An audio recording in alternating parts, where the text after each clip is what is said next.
foi vaiada, a Chiquita ficou parada e não saiu na fita. Ela não supôs que lá no micado existencialismo fosse tão adiantado.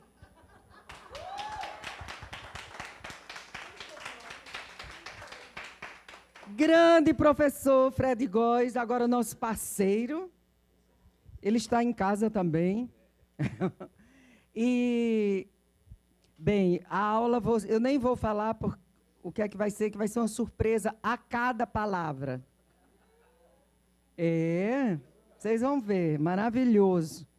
E é o seguinte, ele vai falar, quando ele parar, a gente aplaude e depois as perguntas. Tá bom, gente? Então, por enquanto, para poder a gente fazer uma boa gravação da aula e tudo, o nosso método agora é esse. O professor fala sem interrupção e depois é que abre para as perguntas. Então, é isso. Fred, boa tarde, muito obrigada. Boa tarde a todo mundo. É sempre um prazer estar aqui nas Quebradas. Essa é a segunda experiência que eu tenho com as Quebradas. Eu tive lá na Rocinha e agora aqui no Mar, né? Na Rocinha e no Mar, parece assim que eu fui para a área agrícola e para a área urbana, né? Na beira-mar, né?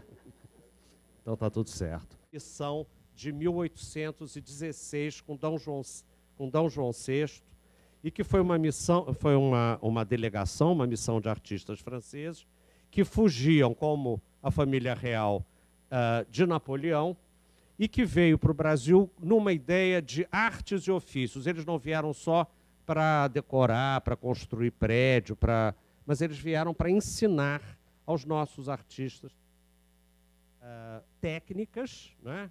Então, por exemplo, se você aqui no centro da cidade, antiga alfândega, que hoje é a Casa França-Brasil, aquela é uma construção do Grand Jean de Montigny, que foi um dos artistas que veio na missão 16. Né?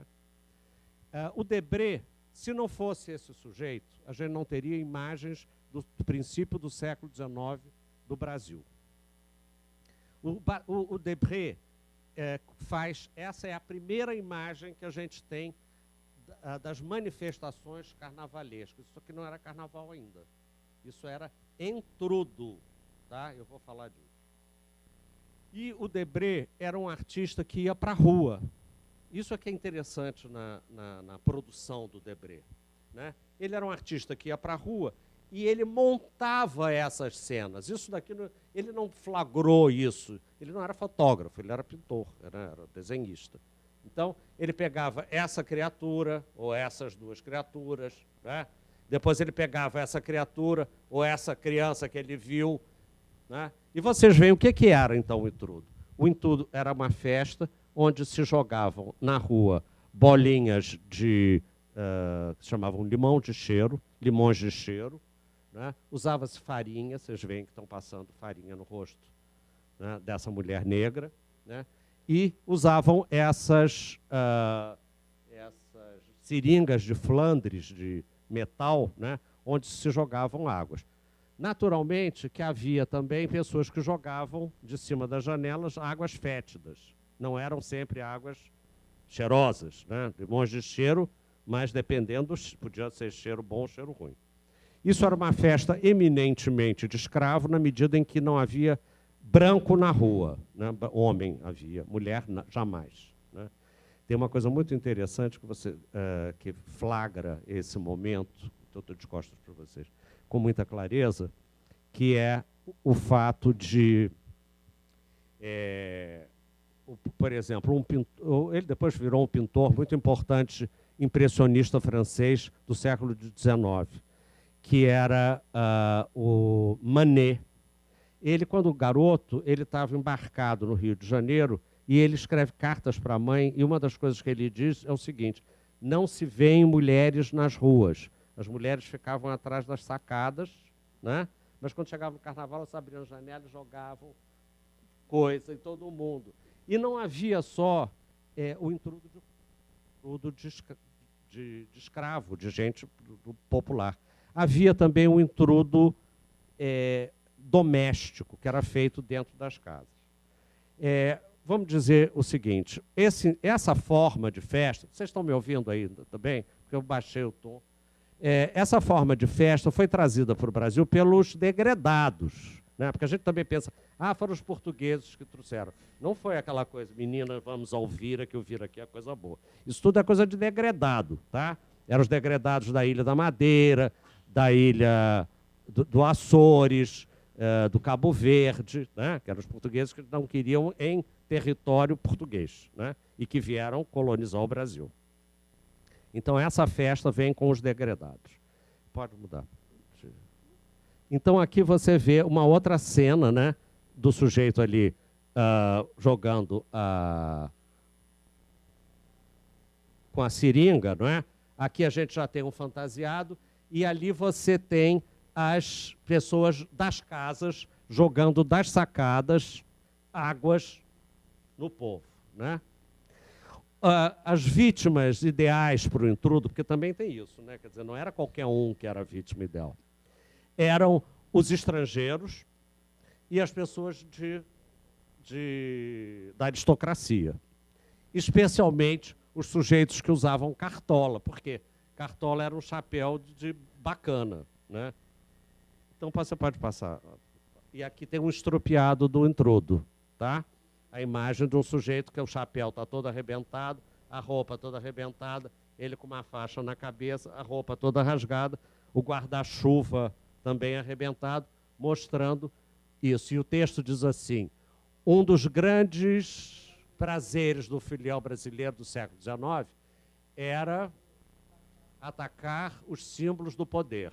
A cartola, parte mais destacada do uniforme do homem de negócios e do burguês, bem-sucedido, aqui eu não consigo ver, era um alvo preferencial. E isso daqui é um desenho do Ângelo Augustini, da revista Ilustrada de 1884. Tá? O intrudo durou até os anos 20. Tá? Quer dizer, no Rio de Janeiro, o intrudo acabou com a campanha de civilização da cidade do Pereira Passos. Tá? Até então, eles faziam... Tem publicações contra o intrudo desde 1700 e pouco. São documentos, leis, mas nunca pegou. E o intrudo sempre se mantinha. Né? E aí, quando chega até os anos 20, depois do período Pereira Passos, isso desaparece, mas você ainda tem no Carnaval brasileiro algumas reminiscências de intrudo, como o Mela-Mela em Pernambuco. Né? Pode passar a próxima. Isso daqui é uma cena do intrudo doméstico. E a gente pensa que no século XIX, a gente pode ver como as casas não eram umas casas com grande... As casas da burguesia, né? Da pequena burguesia, não eram casas muito enfeitadas, não tinham muitas coisas. Tinham lá um grande quadro, uma mesa. Talvez tirassem as coisas, porque o intrudo era quebra-quebra, né? Então, faziam... E era uma oportunidade rara das moçoilas casadoras terem contato corporal com os seus possíveis pretendentes, né? Elas jogavam um limão de cheiro no sujeito e o sujeito jogava na altura do peito, ela tinha orgasmos trifásicos, né? E aí, dali já ia o negócio, já engrenava, cartinhas, etc. Ela ficava gripada, porque... Né? Então, isso era uma coisa bastante típica do intrudo, né? Esse momento de contato raro, né? Você vê lá a mulher jogando tudo no chão. E tem uma história muito engraçada. A partir de outubro, novembro, conta-se que as moças entravam em contato com os sacristãos, aquele plural do Brasil, de português, com o sacristão, vamos falar com o sacristão da igreja, e o sacristão, e elas pediam então para o sacristão guardar o resto de parafina das velas que iam para as promessas, para elas poderem fazer limão de cheiro. Quer dizer que você já tinha... A igreja já entrava aí em combinação com o carnaval, né? Porque para poder transfazer a parafina nas bolas dos limões de cheiro, que seriam usados no carnaval. Quer dizer, a matéria-prima vinha do resto da promessa da igreja. Isso que é uma maravilha, né? O carnaval é uma maravilha por isso. É importante a gente falar o seguinte: do que a gente está falando quando a gente está falando do carnaval? A gente está falando de um período que é um período de suspenso no calendário, né? O carnaval você não conta pela rotação da Terra, você conta pela translação, porque é um período, né? E é um período que dura, esse período de suspensão do calendário eclesiástico, que começa na quarta-feira de cinzas, é um período solto do calendário que vai da Epifania, que é dia 6 de janeiro, até a quarta-feira de cinzas. E esse período é móvel, né? Ele pode ter entre 24 e 57 dias. Eu acho que 57, quase 3 meses, né? Quando o carnaval é no final de março, né? E ele pode ser muito curto. Quando ele é muito curto, a gente sabe que o povo que trabalha com turismo, o pessoal de hotéis, etc., fica muito ruim. É muito ruim porque o verão é muito curto, né? Quanto mais distante o carnaval for, mais rentável é esse período, né? Por exemplo, nos Estados Unidos, em Nova Orleans, onde tem carnaval, porque a gente acha que a gente faz o maior carnaval do mundo, né? Faz o desfile mais bonito do mundo, isso não tem dúvida nenhuma. Mas um carnaval, maior carnaval do mundo, isso não existe. Não existe nenhum maior do que o outro. Eles são diferentes, os carnavais, né? Mas nos Estados Unidos, por exemplo, a partir de 6 de janeiro, há festas e celebrações de carnaval a partir do dia 6 de janeiro até a terça-feira gorda, e eles chamam com o nome francês, que se chama carnaval, que é terça-feira gorda, que é Mardi Gras, né? Mardi, terça-feira, Gras, gorda, né? Então, e nos Estados Unidos eles chamam de Mardi Gras, né? Que é americano. Mardi Gras. Então, Mardi Gras é na terça-feira gorda, mas o período de Mardi Gras vai de 6 de janeiro até Mardi Gras, né? Mardi Gras. Então, vamos lá. Então, era só fizer essa barriga para dizer que a gente está falando de um período em que você não chega atrasado no carnaval, né? No carnaval não tem ponto para bater, né? E por que o carnaval acontece no centro da cidade? Porque é no centro da cidade onde acontecem durante o dia, durante o ano, né? Durante a vida cotidiana, os encontros comerciais, os encontros de trabalho, a vida como ela é. E no carnaval é a vida como ela não é, né? Então, ou como ela deveria ser, eu acho, né? E não sei se vocês sabem que a palavra que nós usamos em português para descrever o folião é uma palavra que vem de folia, que significa loucura, né? Em francês, você tem folie, e em inglês você tem fool, né? Que significa louco, né? E o folião é o bom louco, né? E aí a gente usa uma palavra que está errada, que é horrorosa, o certo é muito feio, que é foliona. Foliona é a mãe, né? É foliã que é bonito, né? Foliã é aquela folião bonito, foliona. Foliona é uma coisa horrorosa, né? Vamos lá, você passa para mim. Bom, olha, outra cena de entrudo aqui, aí onde você vê bem as bolinhas, né? Os limões de cheiro. E tem um dado muito curioso, que eu acho que é nessa imagem que tem um menino, aqui tem um menino jogando um limão de cheiro.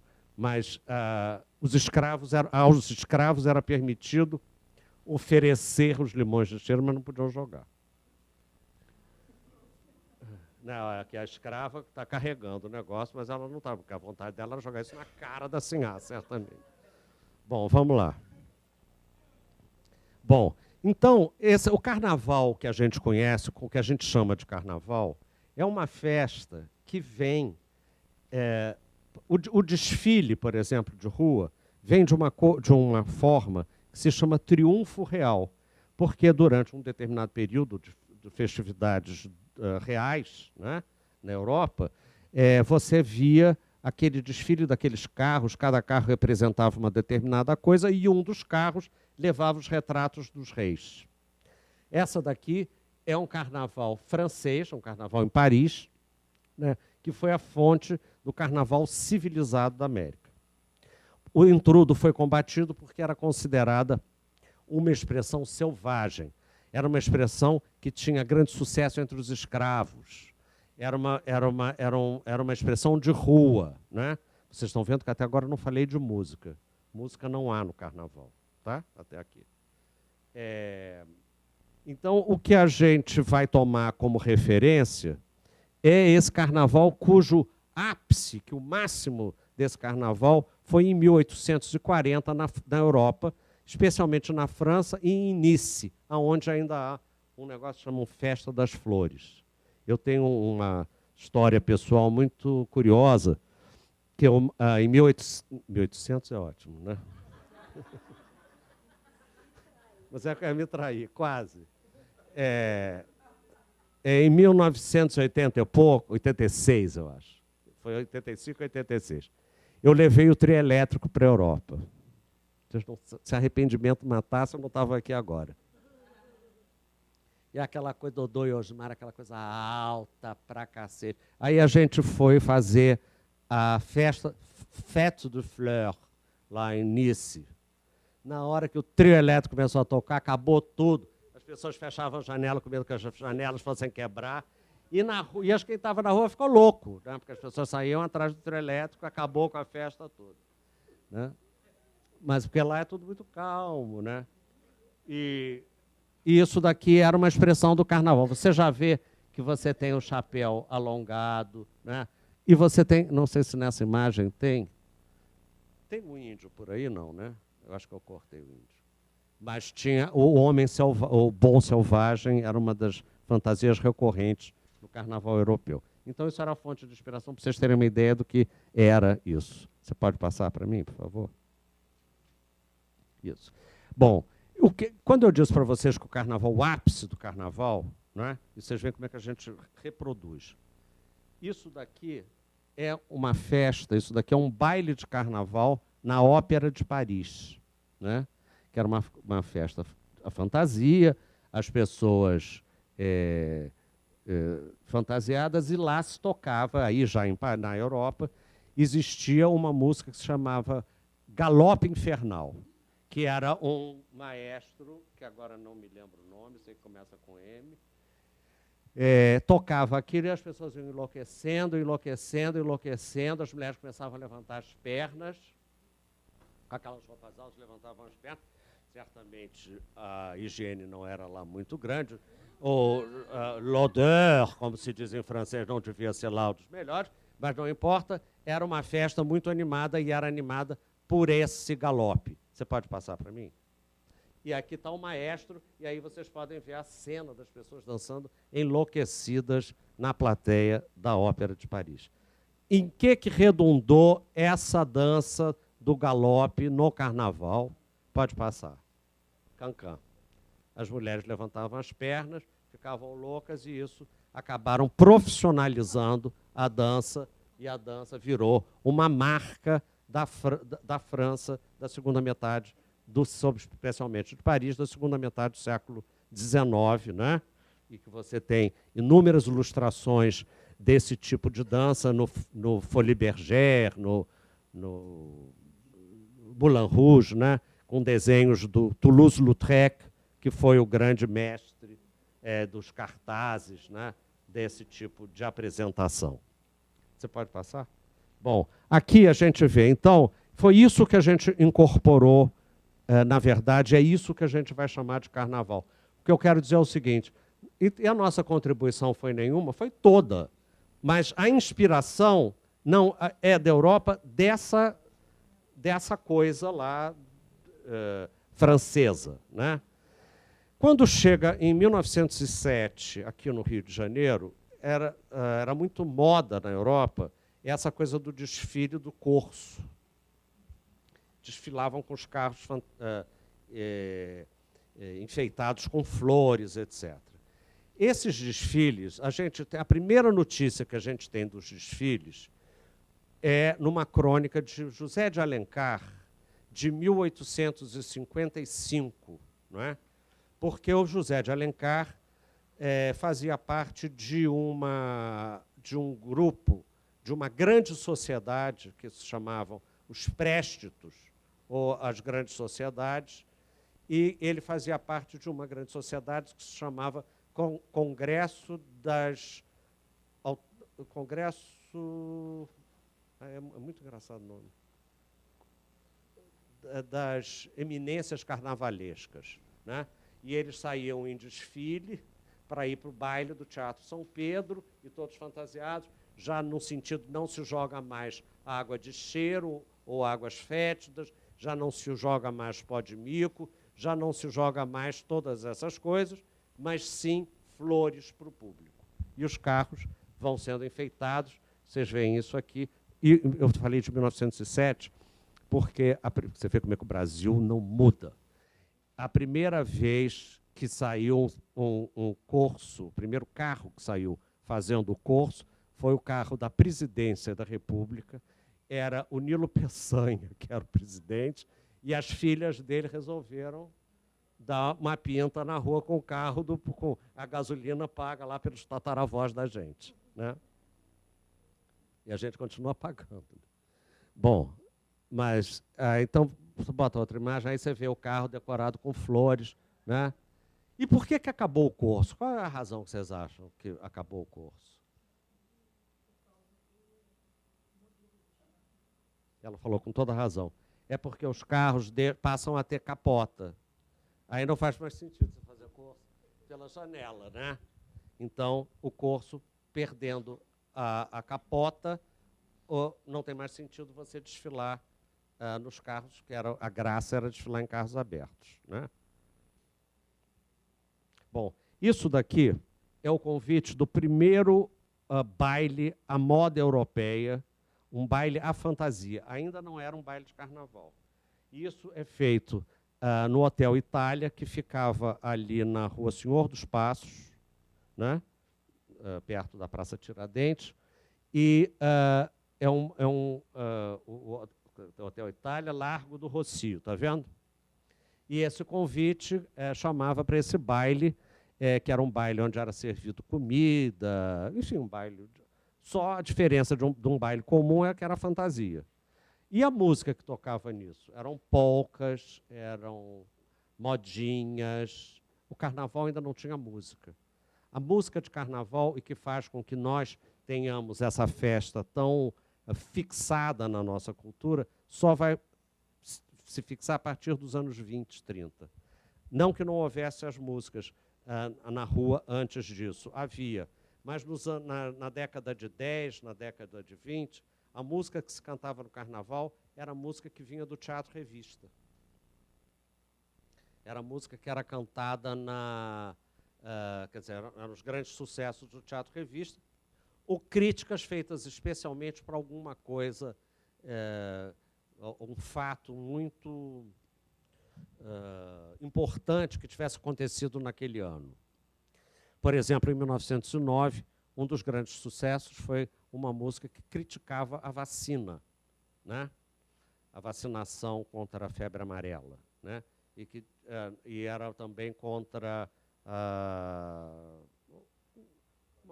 varíola, não era contra, eu acho que aquela coisa de urina de rato, que se chama leptospirose.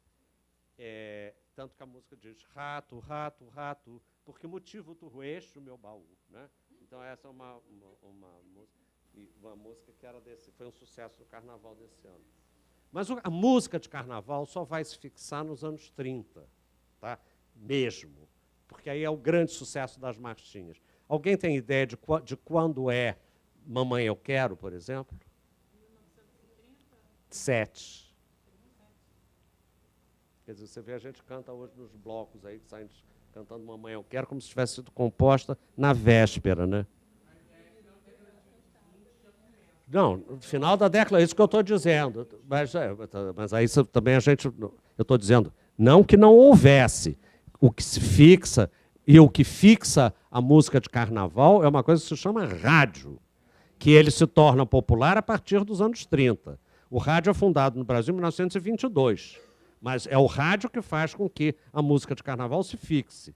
E essa música de carnaval se fixa porque a programação do rádio, a partir de final de outubro, início de novembro, só tocava música de carnaval. O resto, a música brasileira era dividida entre música de final de ano, que era essa música de carnaval, e a música de meio de ano, que eram sambas, canções, as versões, etc, etc. Pode mudar? Diga. De outubro, novembro, começavam a lançar as músicas de carnaval entre outubro, novembro, ia de novembro, dezembro, janeiro, fevereiro, março, dependendo. A rádio tocava insistentemente essas músicas. É por isso que pegava, né? Bom, isso daqui é uma imagem, para vocês terem uma ideia da burguesia brasileira dos anos 30, quando faziam bailes à fantasia, aí quando eram os bailes burgueses, os bailes fechados, né?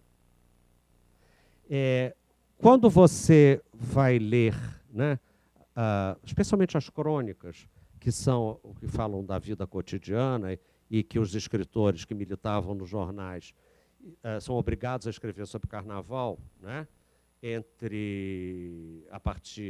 dizer, pelo menos durante o período do carnaval, eles escrevem sobre carnaval. Você vai ter uma visão muito clara até os anos 20, de que não é muito claro na cabeça do intelectual o que é cordão, bloco. Eles resumem tudo que é popular ao termo intrudo. Quer dizer, tudo que não é carnaval é o que é de bacana. O que não é de bacana é intrudo, é lixo, é rua, né?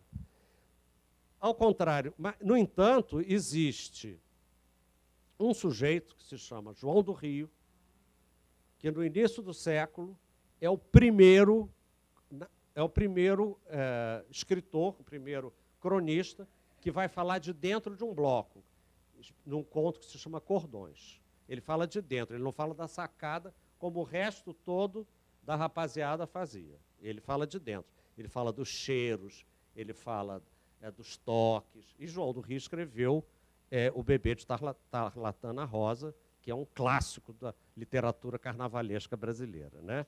Que é a história de um... Alguém conhece esse conto? Então vou dar uma resumida. Se chama O Bebê de Tarlatana Rosa. Tarlatana é aquele tecido que usavam antigamente, tecido duro, engomado, que pega assim, né? E que era usado para armar roupa, né? Tá, eu acho que tá. Se não tiver, tem que entrar, a gente cola, né? Que é um conto que é a história de que ele está no carnaval, na rua, ele encontra uma pessoa, uma figura que até um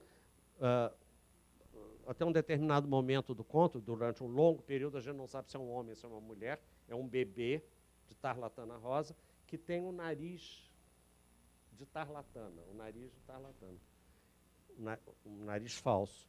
E ele se apaixona pelaquela aberração, ele vai atrás da aberração, e chega uma hora, tem um lugar mais escuro, ele ganha ali, dá um aperto na aberração e tira o nariz. Quando ele tira o nariz, tem um buraco aqui. Aí ele fica apavorado e tem essa ideia, né, do carnaval, extremo prazer e morte, tristeza e alegria. Todas as dicotomias passam por ali, né? Você pode passar? Essa é uma outra fantasia que é também de inspiração veneziana, porque é uma fantasia típica de Veneza, que é essa coisa da máscara, se chama... Agora não me lembro como é que chama essa fantasia. Mas, enfim, os padres foram que introduziram isso, porque como eles não podiam sair no carnaval, naturalmente, eles botavam uma máscara, cobriam a roupa com uma capa preta, que eles tinham certamente lá dentro do convento, e vamos embora, minhas meninas, né? Essa era uma fantasia típica do carnaval veneziano, tá? Bom, com o curso, né, e com a civilização da civilização, entre franjas de aspas, né, da cidade, o Rio de Janeiro ganha a Avenida Central, que passa a ser a via mestra, né, do carnaval da cidade. Né? Isso daí é bem no princípio do século, né? A Cinelândia aqui, né? Aqui deve ser a Biblioteca Nacional. Isso, quer dizer, a Biblioteca Nacional é de 1909, então isso é uma coisa dessa época. Aqui também é a avenida, né? Vocês veem que tem essas construções Art Nouveau com gosto gótico, né? Uma coisa assim, neogótico. Né? E aqui era onde o carnaval se fazia, onde as pessoas se encontravam. Né? Pode ser. Eu acho que não sei se é 13 de maio ou se é a Presidente, ou é a Rio Branco mesmo, é a Avenida Central. Né? É a Paris tropical. Vocês sabem que o Pereira Passos, entre outras coisas, né, quer dizer, além de ter tirado os morros todos da cidade, porque era onde morava a população de baixa renda e aonde tinha a história da cidade, porque hoje no Rio de Janeiro você o que tem de construção colonial é o mínimo, né? O que a gente tem é do século XIX. Né? Mas construção heavy metal, coisa, a gente tem ali o Paço Imperial, a casa da Dona Maria I, agora não me lembro mais o quê. As igrejas, né? Mas a maior parte das construções antigas da cidade são século XIX, porque foi muita coisa abaixo. Né? Vocês imaginam, 2 morros, Santo Antônio e o Morro do Castelo, ali a história da cidade virou pó. Né? E se não nos anos 30 os modernistas, entre eles Mário de Andrade, Rodrigo Melo Franco, não tivessem criado o Instituto Patrimônio Histórico Nacional, que só foi criado nos anos 30, as cidades mineiras, Ouro Preto, Sabará, tudo tinha virado pó também. Né? Pode passar. Mais uma imagem da avenida, você vê as pessoas ainda no século XX andando vestidas dessa maneira. Né?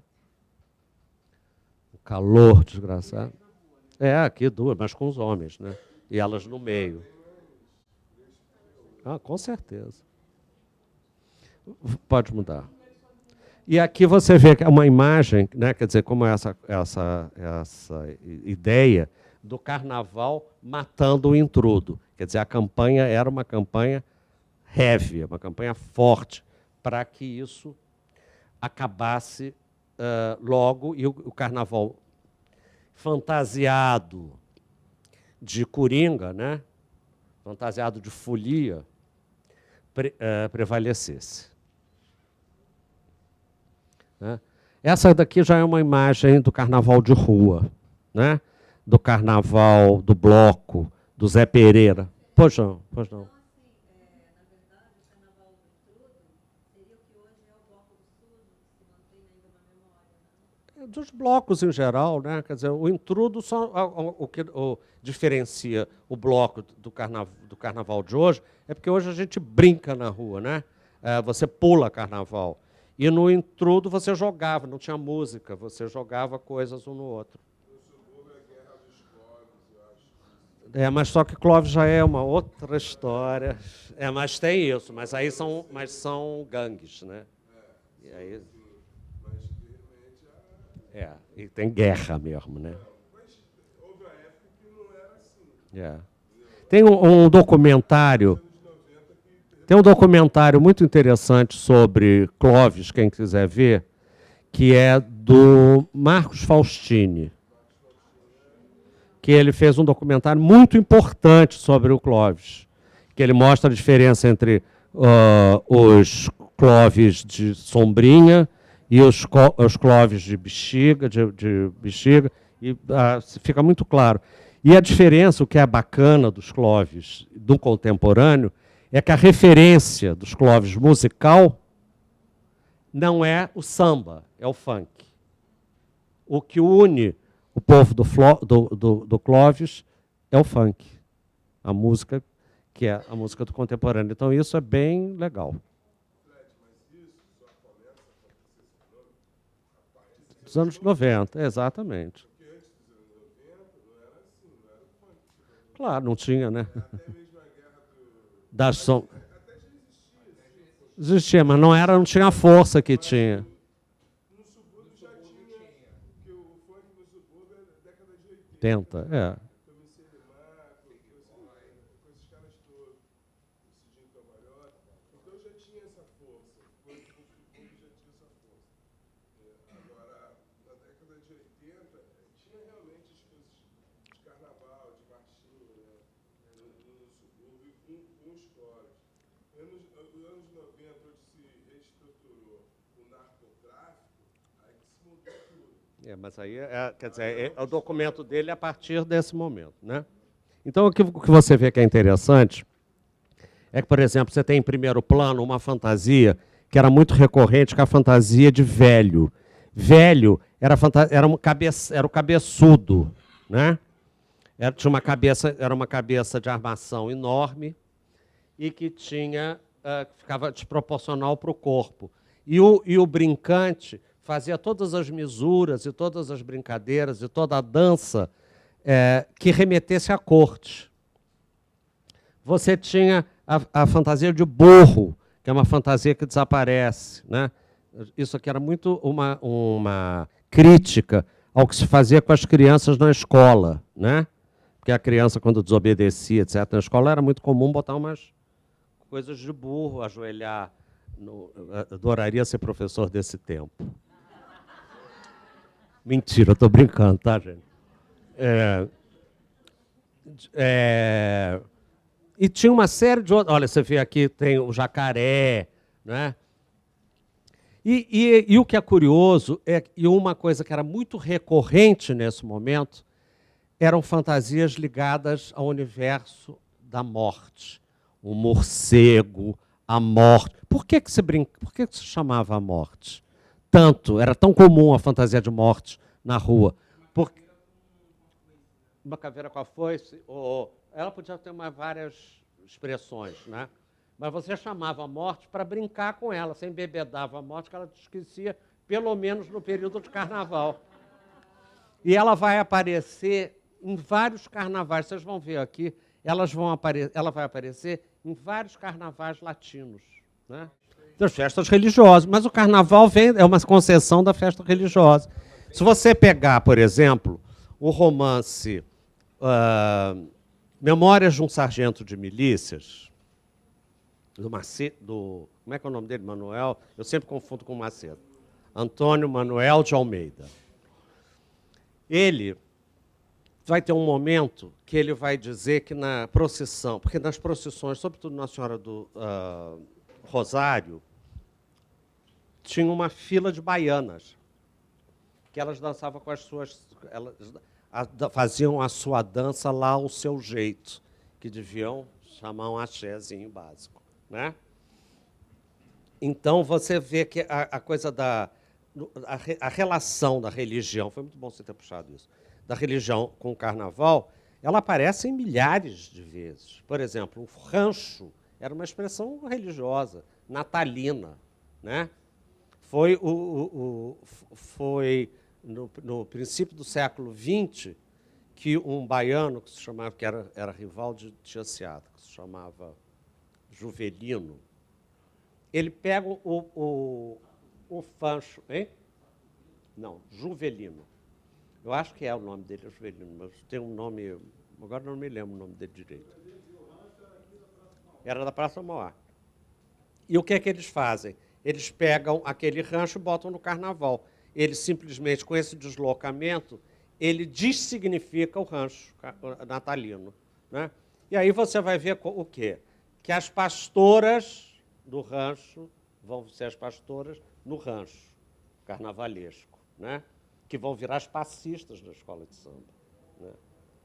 E que alguns elementos, como mestre-sala e porta-bandeira, eram do rancho. Eu tenho um estudo só sobre isso. Ele está perguntando se eu tenho se eu aqui vou trabalhar com os índios. Mas eu, como vou vir muitas vezes, eu vou fazer aqui uma palestra só sobre a presença do índio na cultura popular. Tá? Tem do Cacique de Ramos, mas você quer ver uma coisa mais louca?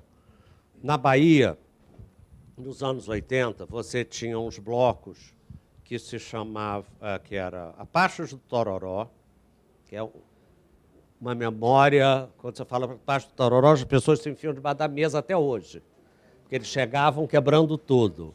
Apachos do Tororó. Era Apachos do Tororó e Comanches, era um outro grupo.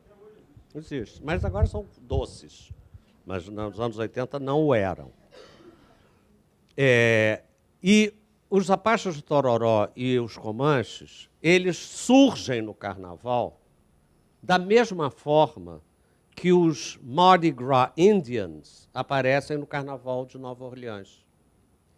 Nos Estados Unidos, a classe trabalhadora ia assistir aos shows do Buffalo Bill, ou Wild West shows, que podiam ser do Buffalo Bill ou dos seus copiadores.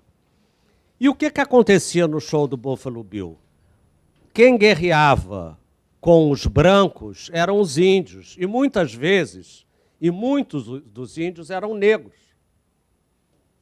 Então, quem era para essa classe trabalhadora, os caras que enfrentavam os brancos eram os índios. Esses eram os guerreiros, e eram, sobretudo nos Estados Unidos, as pessoas que acobertavam os negros fugidos da escravidão. Naqueles baiús, naqueles pântanos ali do sul dos Estados Unidos, onde havia as plantações e aonde os negros trabalhavam.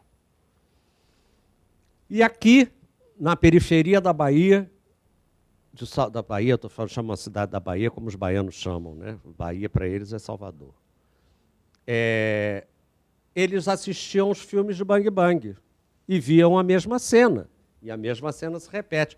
Se vocês forem procurar na Casa Turuna, vai procurar uma fantasia de índio, além daquele índio idealizado de cocar, de pena assim, você só vai encontrar fantasia de índio americano. Menino se vê... Todo menino veste fantasia de índio americano. Por que não veste fantasia de índio brasileiro? Porque índio brasileiro primeiro foi exterminado, né? Índio americano também foi. Mas primeiro foi exterminado, mas não teve a memória do cinema. E segundo, anda nu, né? Aí a família não deixa, né?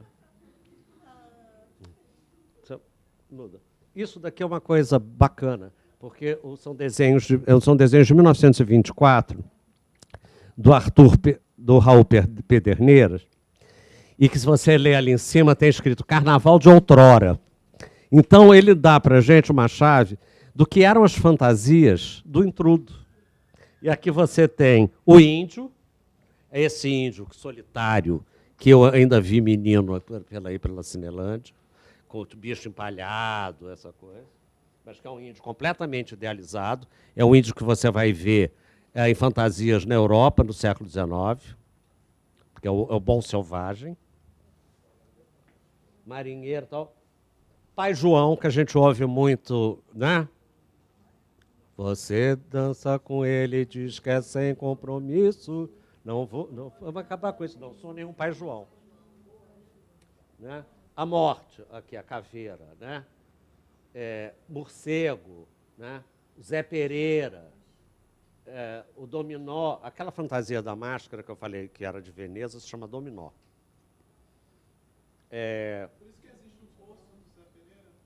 O Zé Pereira, porque era uma manifestação que era de um português, que era um sapateiro que tinha a loja dele aqui na rua São José. E ele não se chamava Pereira, ele se chamava Ferreira. Mas isso é coisa típica de carnaval, né? Eu Ferreira, Pereira, virou Pereira. E aí eles batiam bumbos, que eram bumbos que no norte de Portugal eles tocam nas procissões, eram bumbos grandes. Então era só percussão. Né? Diabo e diabinho também era uma fantasia muito comum nessa época. E o velho, aquela que a gente viu em desfile, tá vendo? Pode passar. Bom, essa daqui é uma imagem, vocês veem, um carnaval de 1915 na rua. Então, as pessoas, você vê que os homens vestidos de terno, arrumados, com a sua melhor roupa, e algumas pessoas fantasiadas, né? Mas você já tem, mas você já tem um movimento, quer dizer, isso é uma expressão popular. Pode passar. Isso daqui é provavelmente no início dos anos 20, 13, 14, 15, final dos anos da década de 10, né? Então, isso é uma fotografia de família, e você vê que essas fantasias foram feitas pela mãe desses três, né? Esse é meu pai, essa é minha tia, e aquele é um tio que morreu. Enfim, todos fantasiados, com roupas feitas pela mãe deles, que era costureira. É meu pai, minha tia, meu irmão.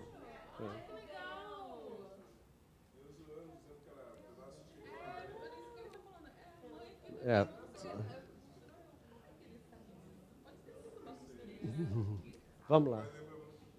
Pode mudar. Aí você vê um grupo de crianças também. Isso nos anos 20, com certeza. Né? Aí você vê como é que... E tem uma coisa curiosa, você vê como tem moda de fantasia, né? Porque hoje você não bota uma criança fantasiada assim, né? Com pastel na cabeça.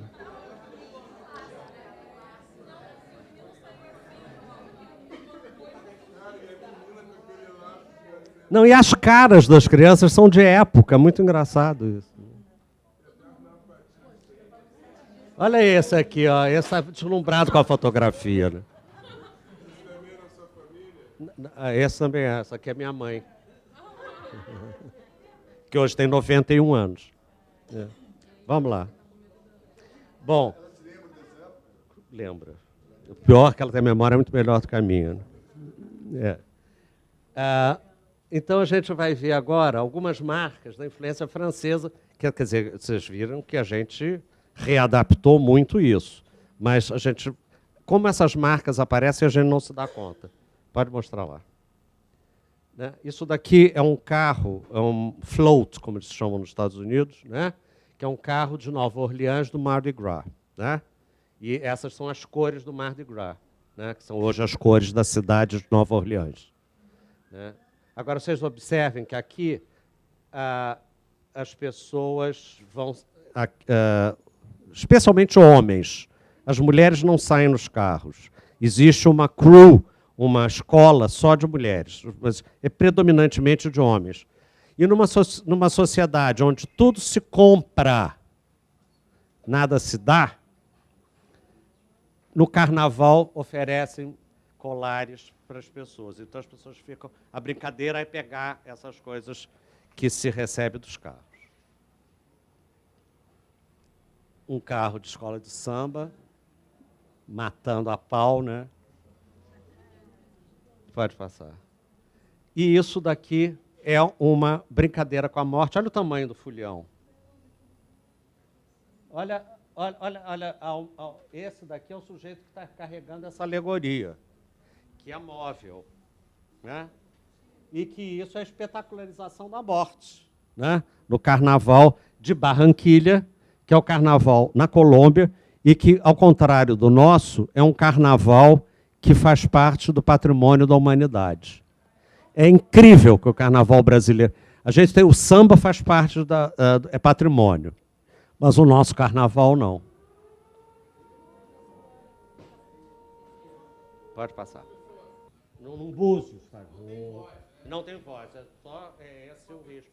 E eles usam um chapéu, um cone, um chapéu assim que tampa o rosto, uma máscara, e que é muito semelhante, só que carnavalizada, aquela cabeça de Ku Klux Klan. E essa mesma manifestação, essa mesma imagem, você tem no interior dos Estados Unidos, no interior da Lusiânia, um carnaval montado. Deve ter ido também para lá, para o interior de Louisiana, porque é a mesma coisa. Esse é o carnaval do interior, que eles fantasiam assim. Essa daqui é uma expressão da morte, né? No Big Sunday, que é o 19 de março, quer dizer, era 19 de março, que é a última vez que o carnaval negro de Nova Orleans sai às ruas. Eles saem uma vez no Mardi Gras, na terça-feira, e uma vez no primeiro domingo de março, ou no segundo domingo de março. E não saem mais. E é um carnaval que não acontece, que não acontece para toda a comunidade. Acontece nos bairros, é um carnaval fechado, é um carnaval onde os homens fazem as suas roupas. É uma coisa completamente diferente de tudo que eu vi na minha vida e que tem uma música extraordinária. Antes do Furacão, eu tenho um livro que se chama Antes do Furacão, o Carnaval de um Fulhão Brasileiro, em Nova Orleans, e eu tive a sorte de receber de uma amiga minha que trabalhava no rádio, na rádio comunitária, um CD que ela gravou de várias gravações dos anos 70 dos índios. E essa rádio desapareceu porque com a coisa. Então eu fiquei com um material que nem nos Estados Unidos tem mais. Com essas gravações, né? Vamos lá. Aqui a gente vê a realeza, a interpretação da realeza, né? Quer dizer, isso daqui, a realeza na escola de samba, né? Uma mangueirense usando uma peruca do século XVIII de uma forma, com a roupa pendurada atrás, né? E aqui você tem, de um grupo lá no Carnaval dos Estados Unidos, a ideia de realeza. Lembrando que a gente brinca com a realeza porque nós tivemos realeza. E americano nunca teve realeza, né? Vamos lá. A dança cortês da escola de samba, né? A dança do mestre-sala e da porta-bandeira é minueto, né? É uma dança de corte, né? É uma reinterpretação da dança de corte, né? Pode passar, né? Isso é um baile em Nova Orleans, em 1935, né? Aí vocês veem o luxo extraordinário que é, né? É todo cheio de códigos. Quando você entra no baile, as mulheres vão para um lado, o homem vão para o outro. É uma das coisas mais chatas que eu já vi na minha vida. Eu estou dizendo o baile de branco, tá? Porque eu fui a baile de branco, eu fui a ensaio dos índios, e as pessoas diziam para mim assim, mas o senhor vai naquele lugar?